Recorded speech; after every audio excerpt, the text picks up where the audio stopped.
Hello and welcome to the latest episode of the u3a radio podcast with me, Nick Bailey. As we enter into spring, we're up to episode 29. And with the coronation almost upon us, we hear about a village in Kent that will give their post boxes a right royal makeover. I've made it's a bit wobbly, I haven't secured it properly, but that's my Auburn sceptre. That's quite large, Helen. It must be about a foot tall. No, it looks as if it's about the same size as me, but it isn't. We learn about a word game that was invented on a Greyhound bus. Mum loved word games, so we were playing lots of different word games, Peter, but somehow or other we ended up inventing Aileen's game. And we just called it 5 by 5. We played it between us and we thought, oh, this is good, we're quite enjoying this, and then shared it with the family. And the family have played it on paper and pencil ever since. And what is face blindness? Well, it's the inability to recognise other people by their faces, which is something that most people do so automatically that they never think about it. But it's a bit of the brain that doesn't work. Did you know there are 25 million dog and cat owners in the UK? And of course, each pet has its own personality. Since September, a new group has started at Hillingdon u3a in West London, which concentrates on pet psychology. It's run by Lucy Lofting, who has degrees in zoology and psychology, and has also worked with both the RSPCA and the Dogs Trust. Val Dawson asked Lucy to explain more. Pet psychology is really the study of the research that's been done not on lab animals, but on domestic pets. So that's what we're looking at. And we're hoping to understand our own animals a lot better by looking at some of the things that come out of that research. Dogs actually see the world, if I can use the word see, through their noses, which is very different from the way we as humans look at life. So a dog has an elongated snout, which houses a very complex set of organs which tell it so much about the smells in its environment. So a dog is happiest when it's sniffing things. And we see that with medical research dogs, with emotional support dogs, even with your domestic dog going out for a walk, it wants to sniff everything. And we sometimes forget that. So if we're going to enrich our animals' lives, the more sniffing they can do, the happier they're going to be, the more stimulated they're going to be. And with a cat, it's slightly different. They do have a very good sense of smell, but they have excellent hearing because they're used to listening for small rodents at dawn or dusk when they're out hunting. And their ability to hear things is just amazing compared to what we can hear. So personally, I find it very comforting that if there's a noise in the night and my cat's not reacting, I know that it's perfectly safe. They can also alert me to things which I will hear in a moment or two, but haven't yet heard. And I think they know the time to the minute. Some years ago, when I was still working, I used to groom my cats in the garden on a Saturday morning at 10 o'clock. And one cat loved it, and Snowy, the white one, didn't love it. So she would stand in line hoping it wasn't her turn. But at 1 minute to 10, next door's cat would come walking down the garden path, knowing not only it was Saturday, but it was very nearly 10 o'clock, and he'd join the queue. So yes, their sense of timing is much more accurate than ours is. Had it always occurred to you, or did somebody invite you to do it, or how did it work? I certainly hadn't thought about it, no. I was approached in a book club by one of the u3a committees, and she asked me if I would do something. I'd obviously made some comment about pets or animals, and she's given me a lot of support, and it just grew like topsy. We must also stress that the animals at your u3a meeting, your group meetings, they don't go along, the owners, with their pets. They do leave the pets at home and just come and chat to you. That's right. I don't think we could have an assortment of dogs and cats all in the same room. However, there is a resident dog who comes down to join us at coffee break, and he's become a superstar, I think, from all the lovely photographs that have gone out in Third Age Matters. Can you tell me, I'd love to hear a little bit more about your work with the RSPCA and with the Dogs Trust. Right. Well, the Dogs Trust came up in my retirement. I happen to have a background in Reiki, mainly with cancer patients, and I went along to the Dogs Trust expecting to do some dog walking, but ended up doing Reiki for their more nervous animals. So I did that for over 8 years. I treated, if I can use that word, volunteering. I treated 2,500 dogs, trying to help them to get rehomed quicker. And during lockdown, I fostered for the RSPCA with their more difficult to rehome cats. So I've had a lot of experience with hands-on and animals. I have a cat of my own. I've had cats for 35 years, I think. Can you remember all their names? Oh, absolutely. They've left their paw prints on my heart, as they say. So tell me more about how dogs also now very much so being used for health, to improve health, aren't they? Doctors are realizing that even stroking a dog or a cat can bring down your blood pressure, I believe.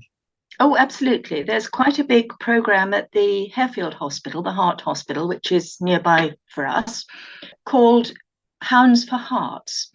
And the idea is that by stroking a dog, your blood pressure goes down, the dog enjoys it. And then, of course, there's the great thing for retirees of getting out and walking your dog, meeting other dog walkers, getting the exercise. So overall, it's a very helpful thing to have when your work-life balance changes and your world is based on your home in retirement. Especially, obviously, for anybody living any older or whatever age person living alone, very much want to have an animal around. It makes a huge difference. I can speak personally about that as well. It's just lovely to have a cat or a dog around the place. I think that's very important.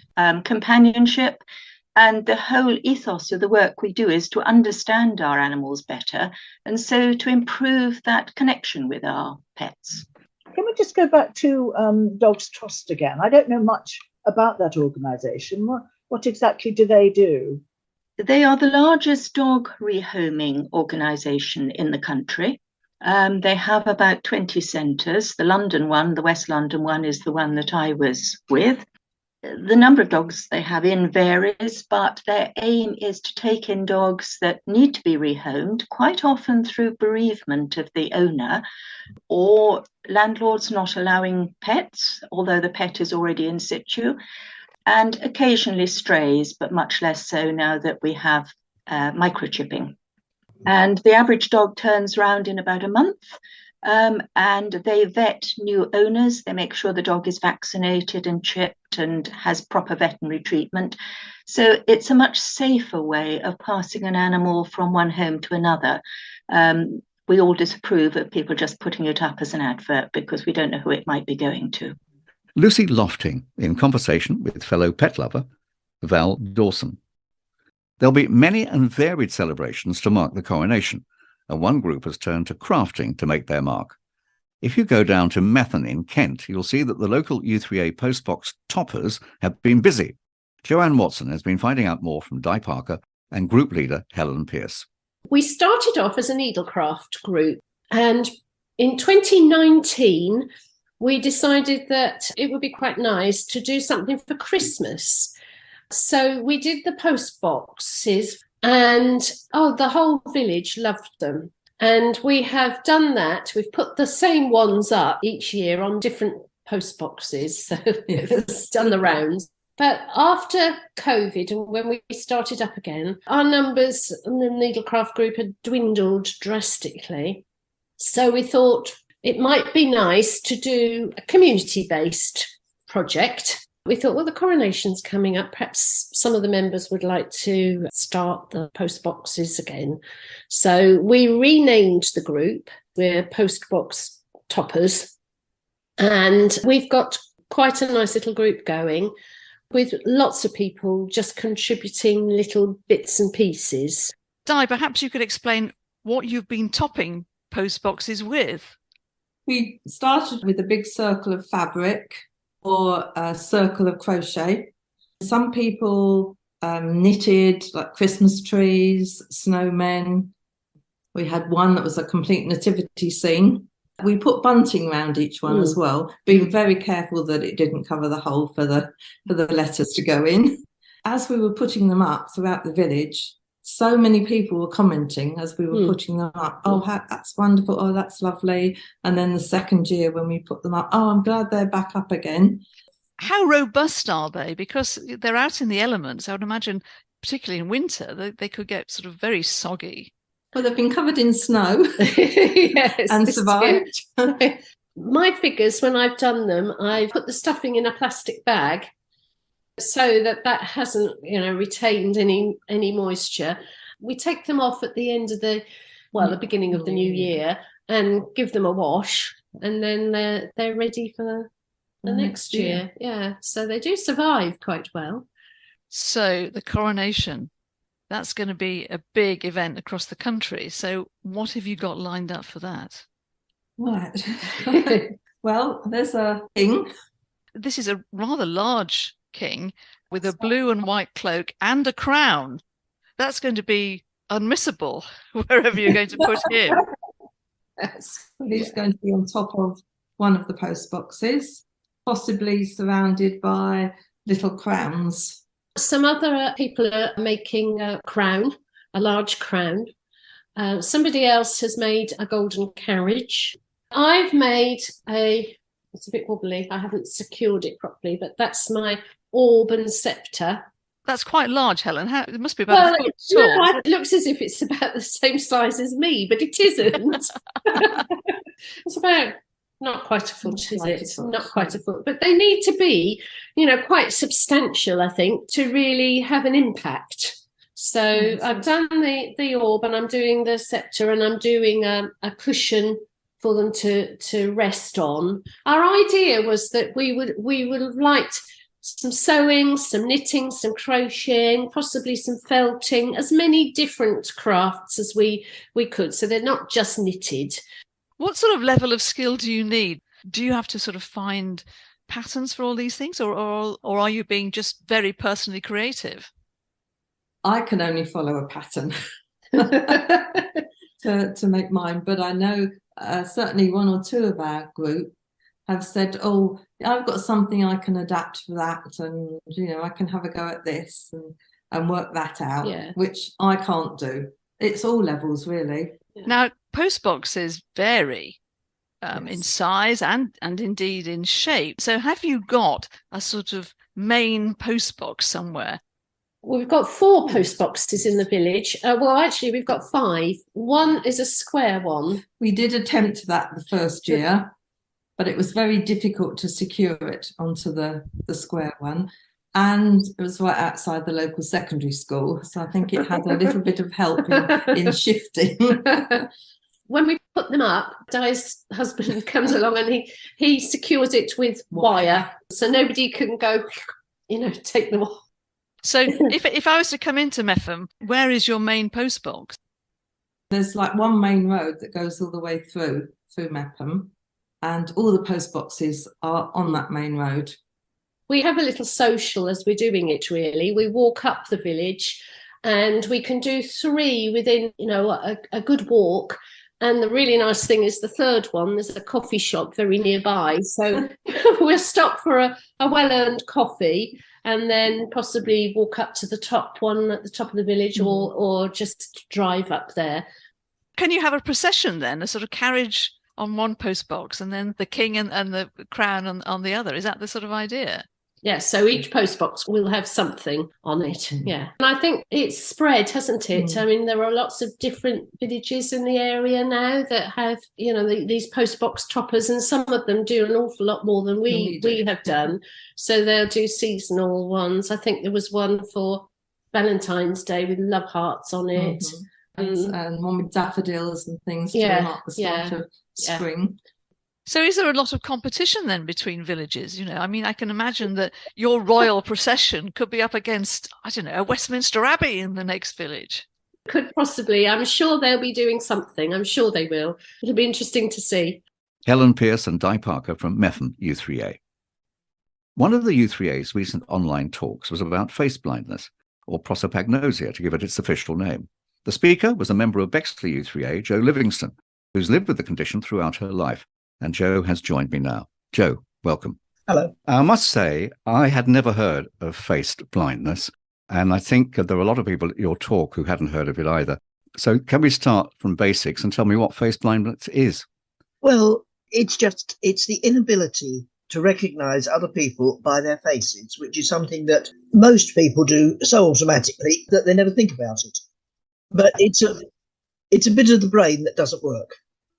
And you've had this throughout your life, haven't you? Yes, it is a hereditary condition, although there are other ways of acquiring it. But when did you discover that you had it?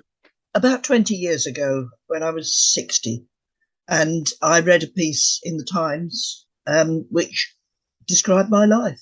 And that is how people very often discover it, either through an article, a radio, TV programme. Some people do realise they have a problem, and I think probably the younger generations are more likely to go online and try and discover by putting in random descriptions, and now they will probably come up with something. But in our age group, I would say people need some sort of prompt, because when you've lived with something for 60 years, that's normal. Everyone thinks their own life is normal. But how did you manage if you couldn't recognise people's faces? With intermittent embarrassment and occasionally quite badly. Generally, you become the one who is always slightly behind the conversation, because you don't join in until you're quite sure who else is there. You walk past your friends in the street because you don't know who they are. So you generally get a reputation for being slightly something not quite right. And there are two ways people can go. One is to become quite reclusive. You would never take a sort of front counter job. You would head for a backroom one. And the other is to be very friendly and upfront with absolutely everybody in case you know them. My daughter has it, and when she was young, she worked as a barmaid for some time. That was all right. She could call everybody love and darling, and it felt quite normal. But she didn't know who they were. But if you're doing bar work, I suppose doing a bar, serving behind a bar is not so bad. But if you're a waitress, for instance. Waitressing, terrible. I was lucky, although I didn't know it at the time. I went in as a junior library assistant in the days when everyone had a little cardboard ticket with their name on. I didn't appreciate what a help that was. But at what stage did you realise something was wrong? Well, the earliest incident I can remember is when I must have been early 20s. I'd gone for a job interview, and there were not all the rules and regulations that we have now around interviewing. I was having a conversation with a dark-haired man in a dark suit, and for some reason he left the room and came back. And I thought we were continuing the conversation, but it was a different dark-haired man in a dark suit, and he didn't bother to point that out because he must have thought it was completely obvious. I didn't get the job. But I remembered it because it was, it had an impact on something I was trying to do. But I do remember that my reaction then was, oh no, not again. So obviously this was a recurring issue. So I can't pinpoint anything further back than that. But it was just something I'd grown up with. So as a child, as far as you were concerned, you just led life normally? Well, yes. And I know now fairly confidently that my mother had it. And if you get that sort of behaviour in a family, it is normal. Because a parent will behave in a certain way and the child will copy it. And neither of them know that they're doing something that isn't quite how other people respond. Now, how close does it get? I mean, for instance, did you have occasions when you didn't recognise your husband? There have been over the years. When we actually met through a climbing group. Now, that was quite useful because with student sort of age, everyone was fairly broke, which meant everyone had just the one set of climbing gear. So the guy in the red anorak was always the guy in the red anorak. Also, he talked a lot. When was this condition first discovered? That's not that easy. In the genetic hereditary condition, where you are born with it and have no brain trauma, it comes from the late 90s in America. But there is an acquired version. It can be caused by brain injury, sometimes after a stroke, and that has been known medically for much longer. How many people suffer from it? At a severe level, where you rarely get through a day without tripping over it, It's about 2% of the general population. So 1 in 50, 1 in every other school class. Teachers mostly don't know about it. In this country, well over 1 million people are severely face blind. You say you didn't discover it until 20 years ago. So was your husband aware there was something wrong? He didn't seem surprised. I think people do know. There's a wonderful story of a woman in America who went through all these sort of, there's something not quite right, and she'd not recognised her husband, and she drove past him on the road, and they were farmers, so they'd got guns in the house. And eventually her husband, before she knew any reason for this, did say to her that he would never come into the house unexpectedly and quietly. He wouldn't take the risk because, if you have an intruder on an isolated farm in America, there's probably only going to be one reaction to that. Well, I hope that never happened with your husband. But Joe Livingston, thank you very much for talking to me. A fascinating subject, and thank you very much. Thank you. And for more information on face blindness, visit faceblind.org.uk. If you're a fan of Scrabble and word games in general, then you'll love Aileen's Game. Ian Clark from East Suffolk u3a explained more to Peter Clift. It's a word game. It's played on a grid of 5 by 5 squares. Originally, it was a paper and pencil game, and you would play with 2 or more people, and each person in turn would give a letter, and everyone would have to put the letter in the grid. Attempt is to make 5-letter words going horizontally, and at the same time 5-letter words going down. I have actually had a go at it. It's very interesting, isn't it? Bit frustrating. It can be. I think what a lot of people do is when you play it the first time, of course, the game gives you your opponent's letters, as it were, and you don't know what's coming. And it can be very frustrating to put an A in, and then the next letter that comes up is an A. But I think a lot of people perhaps make a note of what the letters are and in the order that they come. And then when they give it another go, they can sort of anticipate what's going to happen and get a higher score. Now, I suppose everyone is familiar with the famous Wordle. We do have to say other word games are available. But what first gave you the idea of Aileen's Game? Well, we're going back to 1965, and Mum and I were in Canada, and we'd been visiting Mum's sister, and then we were going to visit her Uncle Fred, who lived in Cleveland, Ohio. And to get from Thunder Bay to Cleveland, Ohio is about 900 miles, and we were on a Greyhound bus. So we had a lot of time. Mum loved word games.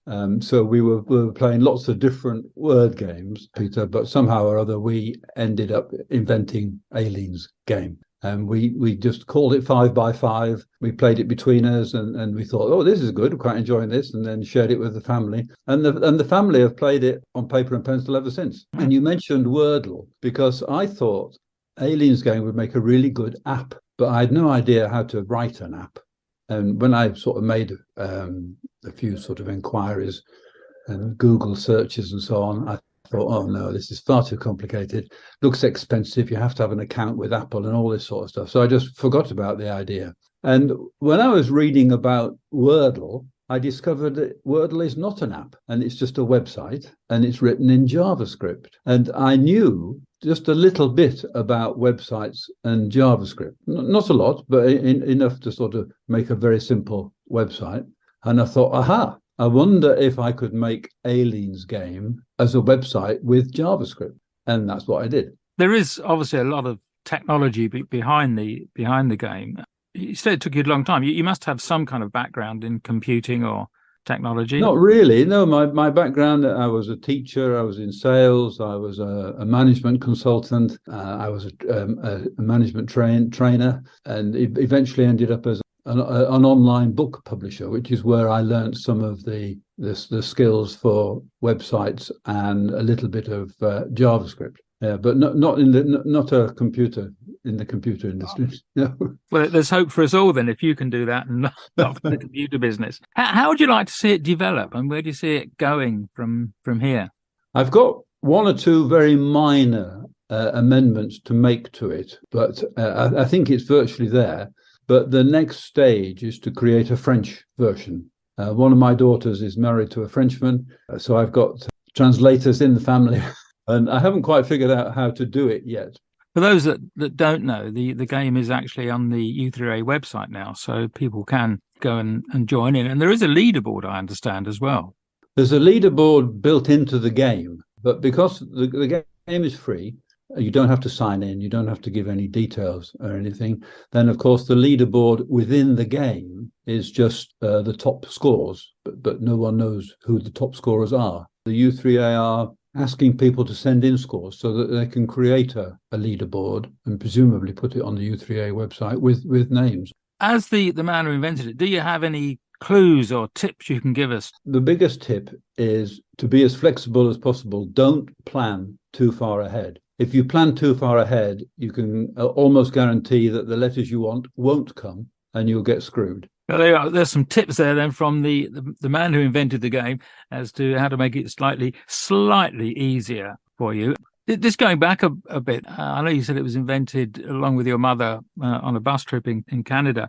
Why the name Aileen? Because that's Mum's name. You've named it after dear old Mum. I have indeed. She's not with us anymore, but I mean, even in her 90s, she was extremely difficult to beat at Scrabble. I think she knew all the 2-letter Scrabble words and most of the 3-letter Scrabble words, and had a knack of putting the Zs on the triple score. I mean, it was just uncanny. Well, it's lovely to know that Mum's memory lives on in Aileen's game, isn't it? Well, indeed it is, and if you go to the game and have a read of the background, you'll see a picture of Mum. Yes.